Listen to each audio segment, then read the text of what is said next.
इतनी shocking news जो आज हम सुन रहे हैं कि अहमदाबाद में प्लेन क्रैश हुआ और उसमें कितने सारे लोगों ने अपनी जान गंवा दी है। तो इस इंसिडेंट पर कितने एस्ट्रोलॉजर्स ने अपने अकॉर्डिंग आपको प्रिडिक्ट करके बताया है कि कैसे राशियां, गोचर और नक्षत्र के हिसाब से ये इतना बड़ा इंसिडेंट हुआ है। तो चलिए बात करते हैं न्यूमरोलॉजी की, जानते हैं कि एस्ट्रोलॉजी और न्यूमरोलॉजी कितना सिमिलर वर्क करती हैं। तो चलिए बात करते हैं सबसे पहले इस साल की, जिसका टोटल आता है 9 नंबर मार्च, जो कि अग्नि का कारक है, जो हमारे करेज, वॉर और एक ऐसी सुप्रीम पावर को शो करता है जो कि बहुत ज़्यादा पावरफुल होती है। जैसा कि हम सब जानते हैं कि इस मंथ 5 बड़े मंगलवार हम लोग मना रहे हैं, जो मंगल की एनर्जी को और ज़्यादा हाई कर रहे हैं। तो जिस दिन ये एक्सीडेंट हुआ है उस दिन तारीख थी 12 जून 2025, जिसका टोटल आता है 9। और सिर्फ हम मंथ और डे को भी काउंट करेंगे तो उसका भी टोटल आता है 9।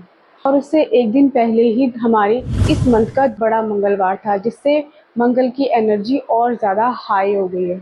और अगर हम बात करते हैं उस फ्लाइट के नंबर की 171, तो उसका भी टोटल आता है 9। और उसमें जो पैसेंजर थे 242, जिसका टोटल आता है 8।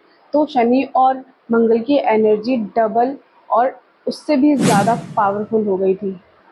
न्यूमरोलॉजिकली देखा जाए तो गुजरात, जिसका टोटल आता है 8, और अहमदाबाद, जिसका नेम टोटल आता है 9।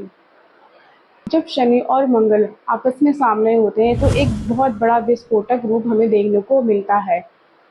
इसमें शनि की भी इतनी ज़्यादा एनर्जी हाई हो गई है, वो इतने वक्री हो गए हैं। जब शनि वक्री होते हैं तो एक या दो नहीं, जब बल्कि ग्रुप्स में लोगों को कर्म का फल देते हैं।